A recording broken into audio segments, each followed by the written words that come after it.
Hypervisors have been around for a long time, and we're at that point where practically anything that can be virtualized in IT is being virtualized, and all for good reason, because there are just so many good benefits to hypervisors. Now, in a previous video I showed you how you could actually download and install VMware's ESXi hypervisor for free. But in this video we're interested in XCP-ng, which is an open source project based on Citrix Xen server. So if you're interested in learning how to actually install XCP-ng, then stick around and watch this video, because that's what we'll be doing.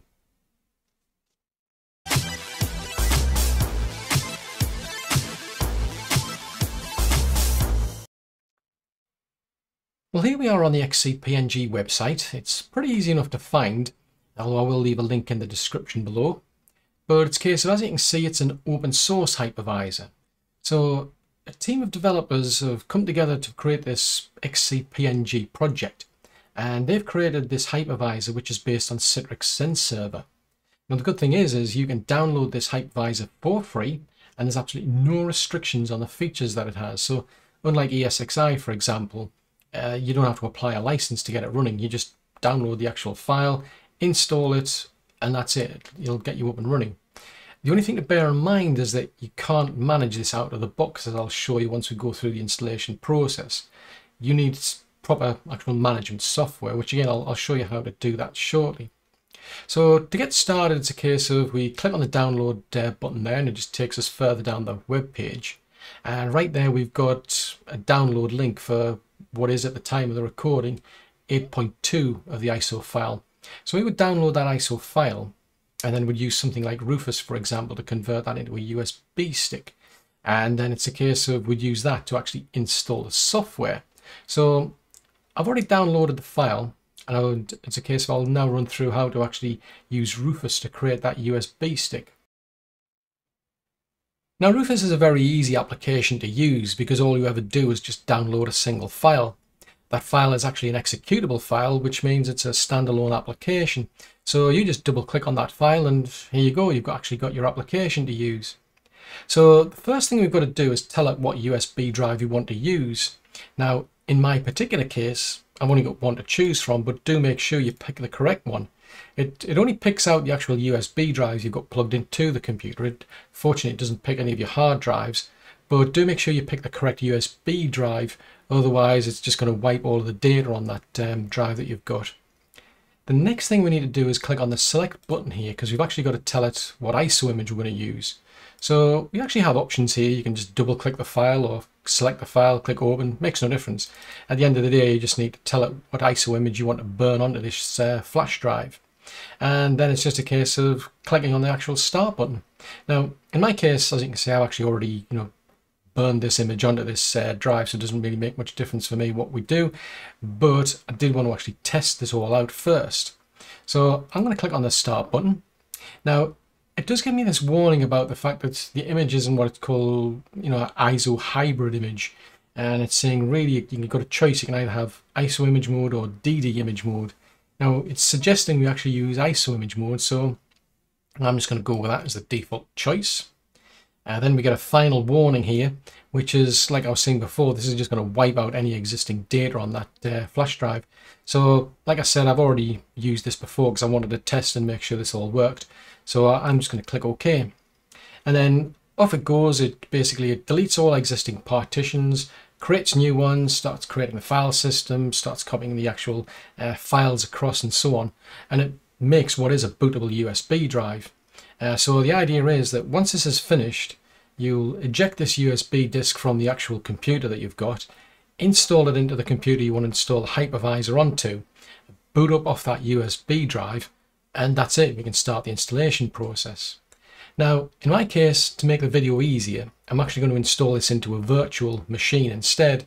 Now, it is possible to actually boot off a USB flash drive in ESXi, but it's more, it's going to cause me more problems than I need, because basically it doesn't really matter if I boot off an ISO drive or a USB drive.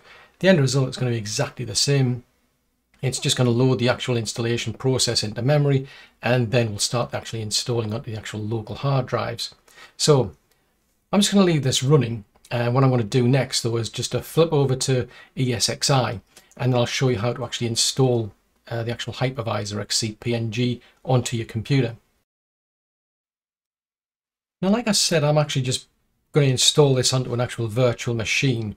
The process is basically the same. It doesn't matter whether you're booting off an ISO file or whether you're booting off a USB drive. You're just basically loading an application effectively into memory so that you can then install software onto the actual hard drive. So you can see the boot process itself is really quick. It doesn't even give you much choice, or time I should say, to make a choice. So it then goes through this process of unpacking everything, and eventually it'll get to the point of then start asking us questions. Now, there's not a great deal to answer really in terms of setting this up. It's the usual sort of thing about maybe IP addressing, for example, network card use for the management, keyboards and all that sort of stuff. So once I've actually go through that process, it'll then get to the point where it'll just reboot and then we'll have our hypervisor up and running. So we're just going to wait a short while longer until it gets to the point where the installation process begins. Right then, so the first thing it's asking us is what keyboard do we need to use. So in my case, it's going to be a keyboard for the UK. So I'll select that and then go with OK. And then it wants to know if there's any more drivers that it needs to install. So this is more appropriate if you've got a hard drive, for example, running on a specific controller that it doesn't know out of the box, in which case you'd press F9 to be able to load that specific device driver into the computer, for example, or at least in the installation process and so on. Now, in our case, I've already tested this sort of stuff on actual VMware and it works fine. So it's a case of I don't really need to do that sort of thing, so I can just go with OK. So it's now just doing a quick check to make sure that XCP-ng isn't already installed. If it was, then it'd be more a case of, oh, do you want to overwrite it or do you want to upgrade it and that sort of stuff. In our case, we don't, because it's a case of it's a new installation anyway. So as usual, we've got to accept that end user licensing agreement if we want to go any further. And now it's a case of it wants to know where do you actually want to install your actual disks, or which disks do you want to use for things like your virtual machine storage. Now in my case, because it's a virtual machine, the boot drive and the virtual machine storage are going to be identical. Now in the real world, if you will, if it was going to be a hypervisor, you'd probably have one disk as the boot disk, and then you'd have several disks would be the actual storage, you know, for virtual machines, or you might actually do it through NFS or something, or iSCSI, for example. Now, in my case, like I said, I've only got the one disk. I'm just doing it on virtual machines anyway. So in this case, I'm just going to go with the default because there is only one drive to pick anyway. So I mean, we can also change, you know, from ext, you know, which is a file-based system, instead of using LVM, but I'm just going to keep that as the default and say OK. Then gives us choice if we want to have another source for installation. Now what I like to do is just keep this as simple as possible. So we're just going to use the actual, in my case, the ISO file. I mean, if you're booting off a USB disk, you'd be using all the source files on the USB drive instead. But you could pull files through NFS, through, you know, over the internet and so on if you wanted to. But this way I'm keeping it simple with the aim of, if I need to upgrade it, I'll upgrade it once the actual installation is completed. So I'll just leave that at the default of local media and then go with OK.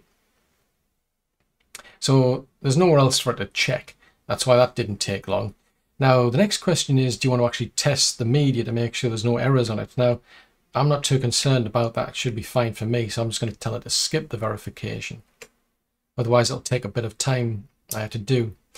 Next thing I want to know is what password do you want to apply for the root account?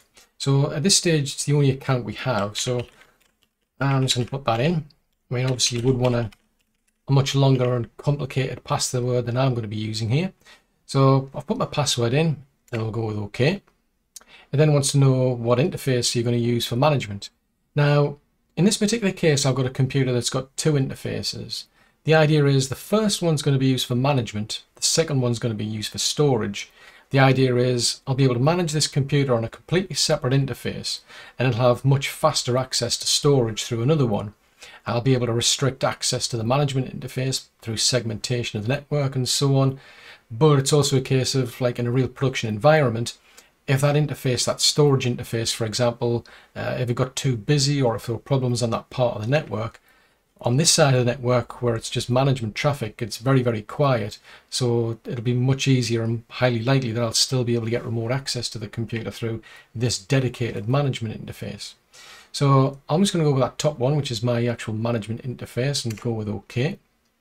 Now, I've got choices where by default it's setting this up to use DHCP to get its IP addressing. So I'm just going to leave that for now, but I could change it over to using static IP addressing. You can set up VLANs and so on, but I'm just going to keep this all simple, and I'm just going to keep it on the defaults for now. So I'll go with OK. It then wants to know what name we're going to use, so I'm just going to change that a bit. That looks a bit overly complicated to me. So I'm just going to keep it this one. This is going to be XCP2 for me. Now for DNS, because I'm already getting the IP addressing through DHCP, I'm just going to leave that as for now. Although if you were setting this up manually, you would obviously want to type in those DNS server and IP addresses in there. So I'll stick with the defaults there. Now it's a case of it wants to know about the time zone. So we've got to pick our region of the world. So for me, it's Europe. Go with OK. Then it wants a bit more details on the nearest country out of this list. So for me, that will be London. And then once it to know, I mean, do you want to use manual time keeping, or do we want to use NTP? Now, it makes more sense to use NTP. Now it's a default, so we'll go with that. And then it wants to know what are you actually going to use for your NTP server then. Now, my DHCP server isn't actually handing out any NTP information at the moment, so I'm just going to go with that suggested option at the top and tell it to use pool.ntp.org. Now you can put up to 3 in there, but the pool it points you off to a different NTP servers at the end of the day. It's pretty good. I like it the way it does that, because it's basically like a front end to where load balance all of the traffic it receives, but it's a bit more detail you probably need to know. I'm just going to go with OK on that. Now the next choice is, do you want to back out of this and start changing any decisions you made, or do you want to go just ahead and install it? And it does give you the warning that you're going to install this onto a new drive and you're going to wipe it out. So in my case, I don't mind, it's a new machine anyway. So I'm going to go with that option to install XCP-ng. So it's then going to go through this process where it's now taken all of our decisions, and it's going to use those to actually set up and install the software. So I'm just going to leave this running because it's going to take a bit of a while. And then once it's actually completed, I'll bring you back. Okay, so it's now done the installation, and it's asking us, do we want to install any supplemental packs? Now, in our case, we don't, so we'll just go with that default option and say no. So then it's just completing the installation. Now for me, this did take a bit of a while to complete the installation, but it now has actually finished. And as you can see, it's saying that you've got to remove the local media from the drive and then press enter to reboot. Because obviously if you don't, well, there's always the chance that it'll then try and boot up off that USB flash drive, for example, and then you're back to square one, which is what you don't want. So in my case, I'm just going to select OK and get it to reboot the computer. And then what it should do is just basically boot up the hypervisor, and then we'll be able to get access to it through the console. Well, as you can see, the computer is now up and running. And it's a case of we're connected in through the actual console, but it hasn't actually asked us to log in at all. But at least I know now it's actually got an IP address through DHCP. So you'll have seen initially where it just wasn't showing anything for the actual management network, but now it's actually showing an IP address. So it's been able to get that IP address through DHCP, but we want to actually change it. Now, obviously I could have set a static IP address while I was doing the installation, but I just want to demonstrate that you've got that option within the console. So where we need to go to next is to network and management interface. So I'll just hit return. So it shows you what the actual current setup is, but we want to change this from a DHCP assigned IP address over to a static one. So I'll select that option. Now, like I was saying, it doesn't actually ask you to log in when the computer boots up, which is interesting. But if you want to change something, it will ask you for a user account and password. So in this case, we've only got root anyway, so we'll put that in. So now it's asking me what I want to change. I mean, I've got a choice of 2 network cards. I can disable interface. I can even specifically ask for a DHCP lease to be renewed, but in our case we want to set a static IP address for that first interface. So I'll select that. I've got choices. I can have DHCP with a manually assigned host name, or a static IP. So we're going for the latter. And now I've got to put in the details. So 172.16.19.6, 255, 255.0. So this is one of those operating systems which asks for an actual subnet mask, if you will. It doesn't ask for a prefix length, it asks for a subnet mask. Next thing to put in is the default gateway. Now I'm going to leave the host name as is. I mean, I can change it if I want, but in this case, like I said, I'm just going to leave that as it is because I've already picked it. Just give me the last chance to double check. So then I'll just say OK. And then off it goes and actually reconfigures all this. Then it's a case of copying our information, it says, to the XCP-ng sender. So I'll say yes to that. And then that's it. We've now connected up a new hypervisor, if you will, to the network. But at least this time it's actually got a static IP, which is important because when you're actually setting up the management software, you need to tell it which hypervisors to talk to. And if the IP address changes, well, it loses connectivity to it. I mean, you can sort of like assign fixed IP addresses through leasing, so you can reserve IP addresses based on the MAC address, for example. Or alternatively, you've got this option here where you can just set a static IP. There are other options here where we can change our DNS server, change our NTP server. We can run tests. So, for example, you can ping the actual loopback address. You can ping the default gateway address. You can ping a public URL there. But, well, I say URL, it's an FQDN. You can ping that if you want, or you can ping a custom address. But the trouble is, well, all of this is all basically crippled, because the firewall is very, very restrictive. It doesn't allow ICMP traffic, for example. So I can't really test it until I actually check it through the management computer.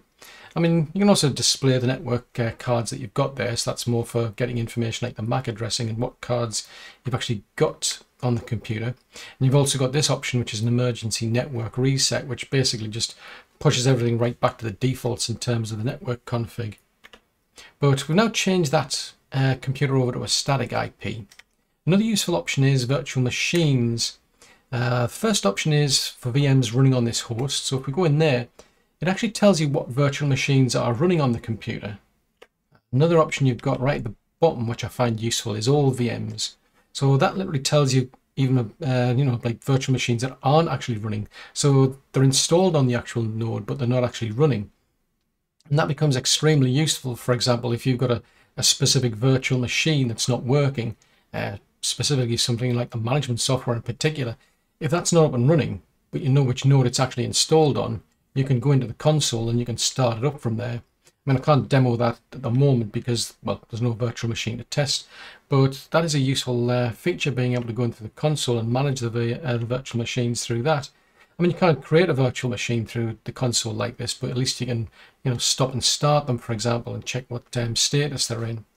I mean, there are other options, things like, backing up, restoring. You can do a reboot, shut down, put it into maintenance mode, and so on. You've also got a shell option as well, because there's some configs you can do through the shell, but that's pretty much as far as I want to go in terms of using the console. It's just a case of getting at that IP address, because the next thing really is to get that virtual machine that's running something like Xen Orchestra, for example, to then be able to configure this node and potentially multiple more.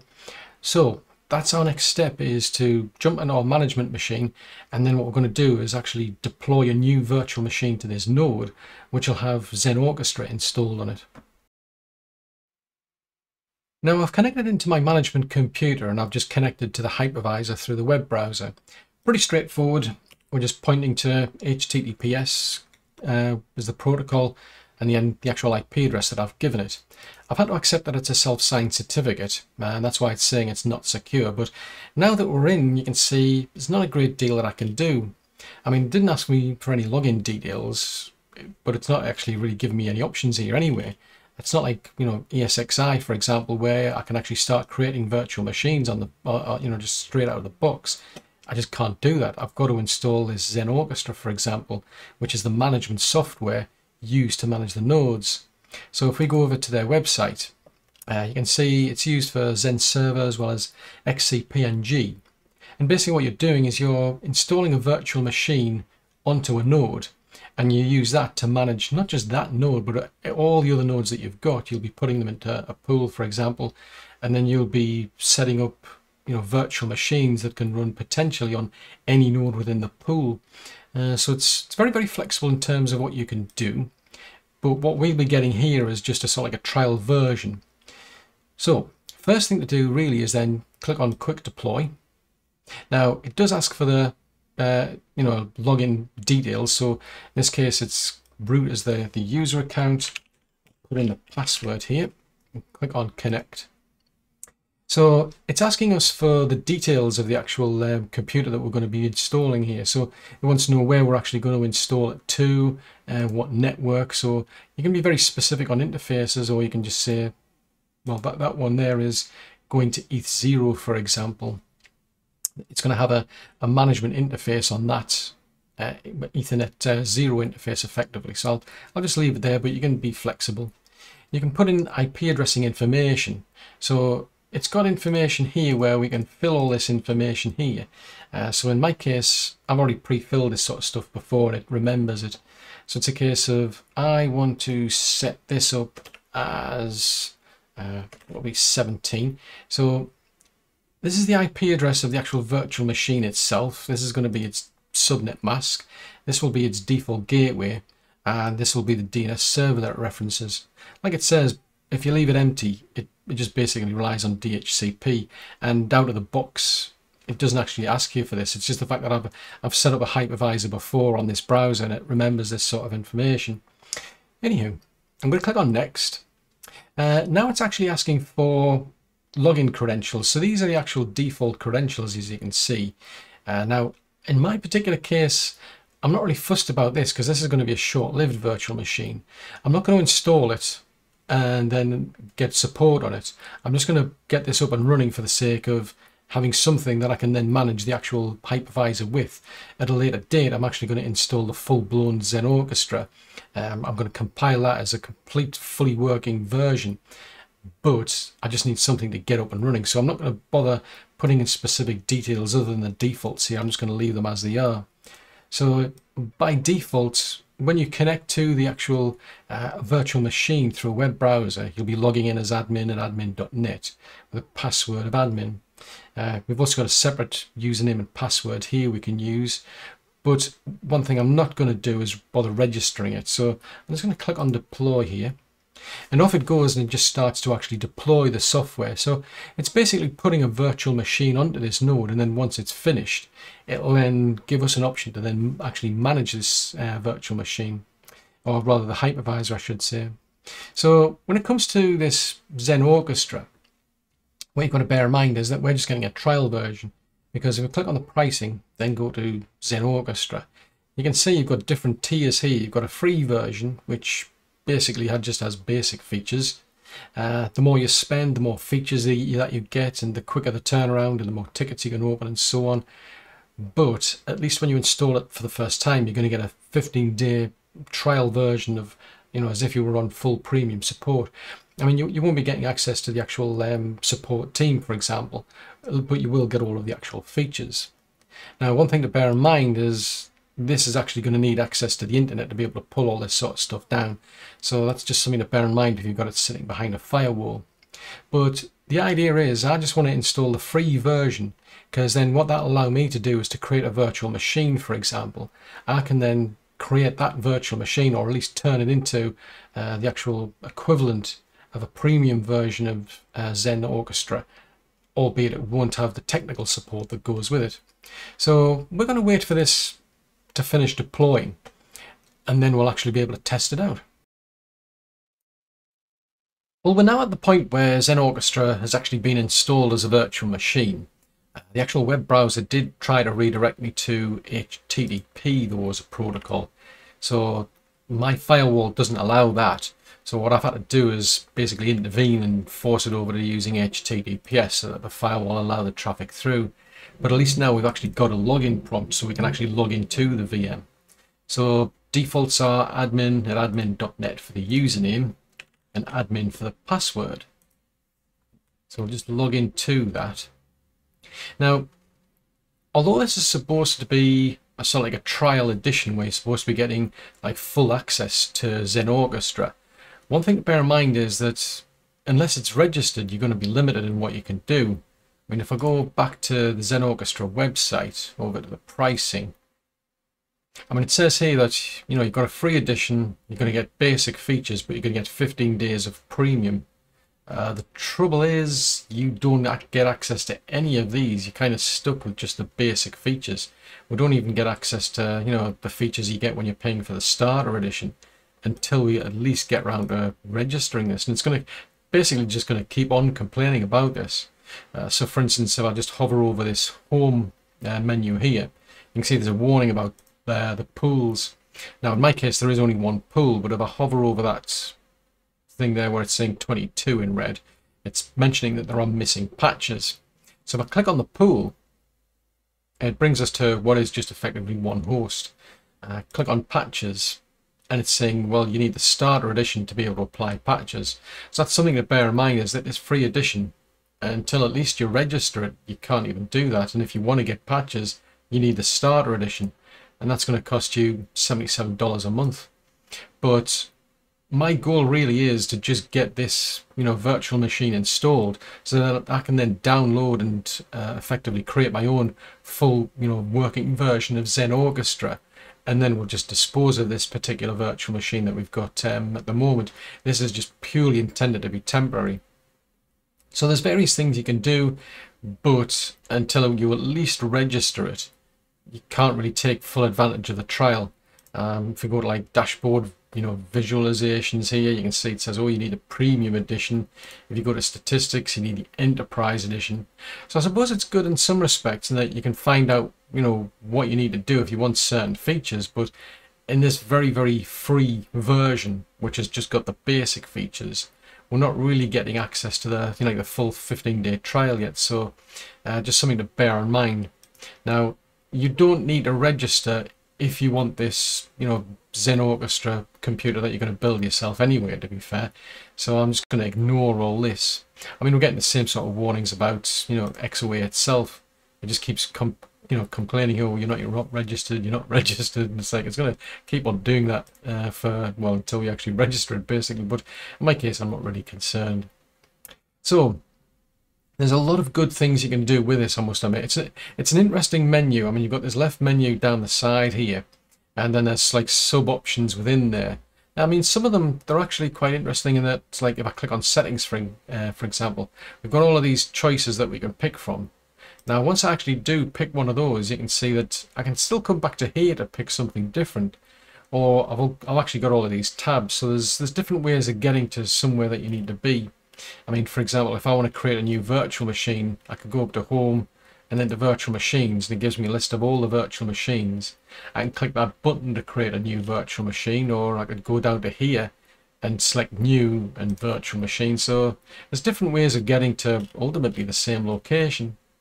So as far as we're concerned, at least we've got started. We've got a virtual machine which is running on the hypervisor, and it happens to be the Xen Orchestra, which means we can actually now manage the node, and then we can actually then start creating virtual machines, for example, in which we can then build our own Xen Orchestra, and then it'll be a case of we'll delete this virtual machine because we won't need it anymore.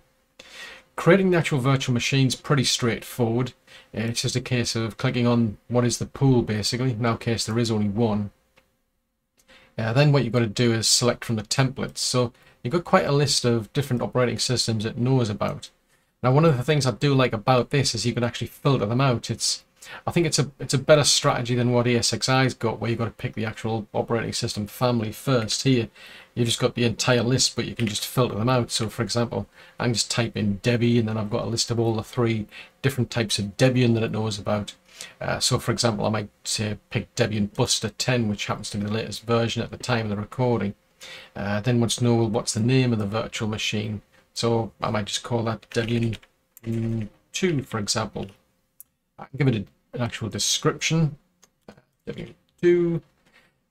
We're then into processors, memory capacity, and so on. So you've got, up and down arrows here to, increase, decrease the amount of allocations, or you can just type it in if you want.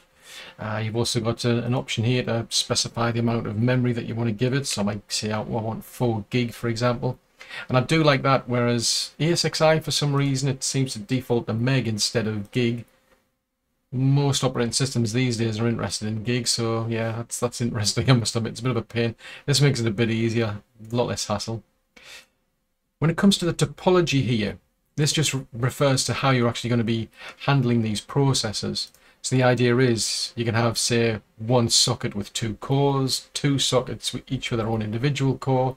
And in my case, I'm not really fussed. It would just be, default behavior. But I think that's all like something that would be useful for like licensing, for example. Maybe you've got some license for a particular type of software, for example, or operating system, and you're limited to a certain number of sockets. Maybe you pay more money for the number of sockets that you've got versus the number of cores. So it might be tempting in that case, you just dump everything onto a single socket, because, from a licensing perspective, yeah, you might have 16 cores, but they're all on one individual socket. So that's usually where that sort of stuff has come from. Other things have been populated, things like the interfaces, the disks. That's all been populated based on, the template that you picked up here.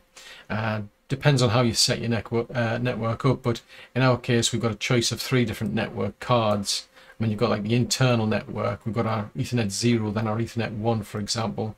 We can change all this, settings later on if we wanted to, but this just happens to be the interface. The default is the interface that the actual host itself or the hypervisor itself is actually running on to begin with. And you can add more interfaces if you want. You can change your mind, just click on the cross button to delete it, for example. Same goes for hard drives. It's picked out a 10 gig drive here. It's given it a name, so technically it's a drive, but it's really an actual file. And this part here, this end bit, just keeps getting randomized, so it's always going to be like Debian busted 10, for example, because that happens to be the actual operating system version we picked, or rather the template that we went for up here. Then it's a case of it then puts in a description to say, oh, this was created by XO. So you can always change this to something else if you like. And you can also add more disks. You can also tell it where the actual storage is going to be. Now, in our case, we've only got one storage area anyway, so it doesn't really matter. Now, at this stage, I can't actually create this actual virtual machine. I mean, there are actually advanced options that you can fill in as well if you want. But I can't go any further at this stage because I need to point it to either an ISO file or tell it to use PXE, for example. Now, this is just a virtual hypervisor within another hypervisor, so it's actually a nested hypervisor. I actually needed to give it access to maybe a NAS, for example, to be able to get an ISO file here, a CD-ROM image, to be able to then boot this virtual machine up in order to install the operating system. For whatever reason, it's being extremely fussy here, and that it won't let me go any further until I actually specify that. I need to give it some means of installation, otherwise it won't let me go any further. And you can see how this particular part here is actually grayed out. All the rest have got a little tick box in them. They're all green, green for go. Whereas here, this is just completely grayed out. So until I actually give it something, it won't let me go further and create. So if I click on like PXE, for example, that changes to green. Got a nice little tick box there as well. And then if we go further down, I can now click and create that virtual machine. But in my case, I would be, more likely to be booting off an ISO file, but I don't have actual access to anything other than the guest tools. So this is like the equivalent of VMware tools that you install onto the actual guest to give you access, like, copying and pasting between, your virtual machine and the real world and that sort of stuff. But yeah, there's not a great deal I can do at this stage until I introduce a means to get an ISO file to this hypervisor. That's going to be a case of, well, my plan is to basically create an actual virtual NAS on the actual lab network that I've got, but that's a whole different video in itself. I don't want to give it access into the real network. I want to create a network attached storage within the virtual network, and then I'll use maybe my management computer to download the ISOs and then install those onto that virtual NAS, do it that way. So at least I keep my internal network protected from the virtual network. So as far as virtual machines, it's pretty straightforward if you do want to set it up once you've actually got access to an ISO. And then it's a case of, well, it's going to be another video really on how to actually create the actual virtual machine to then download and compile your own version of Xen Orchestra. But I must admit, even with this free version, there's quite a lot you can do. I mean, you can attach new storage, for example. It's a case of there's all sorts of different ones. You've got to specify, you know, what you want to attach the storage to. It does need names, and I mean, I've played around with this quite a bit, as you can see, because the browser remembers all this sort of stuff. You've got lots of different types of storage you can select. So once I get around to setting up a network attached storage, could be iSCSI, could be NFS, for example. In the case of ISO files, you go for an NFS ISO option, so that's more of a read-only version, whereas this is for actually where you're actually creating sort of like shared storage for installing the virtual machines themselves onto. And then once you've picked that, it just gives you more options. So for example, in this case, it wants to know what's the NFS server, for example, what's the version of NFS, options that you want to go with NFS, and so on. I mean, once you put the IP address in and click on the button there, a little magnifying glass, it then starts giving you the actual path files you can choose. So it's pretty easy enough to do this sort of thing, but it's something I'm really going to be covering in setting up network attached storage for this. So networks, if you want to start setting up networking, I mean, at the moment I'm kind of limited in the sense I've only got so many actual networks attached, really, if you will. There's only so many physical networks that I've got. I'd have to introduce more network cards, if you will, into the actual virtual machine in ESXi to give the hypervisor itself more interfaces, if you will. But you can create, you know, internal networks anyway. It comes with one already. And other things you've got is to add more servers to it. So for example, at the moment this pool only knows of one specific server, and once I add more hypervisors, I can then add more of them into the pool for Xen Orchestra to manage. But at this stage, I don't want to be doing that. I want to be really creating my own version of Xen Orchestra, and then I'll basically, you know, start adding up those different hypervisors that I'll have into my own pool, and then just dispose of this. There's no real point adding any of the ones I've already got into this pool, because it's just going to disappear anyway. So yeah, there's quite a few things you can do, and I do quite like the layout in some respects, that it's quite easy to get to different places. Pretty easy to understand, I must admit. There's lots of different things you can do, but realistically I think the next thing I need to be doing is setting up a NAS, and like I said, that's a whole video unto itself. Well, thanks for making it to the end of this video. I really do hope you found it useful. If so, then do click the like button and share, because that encourages YouTube's algorithm to suggest it to other people who might find it useful as well.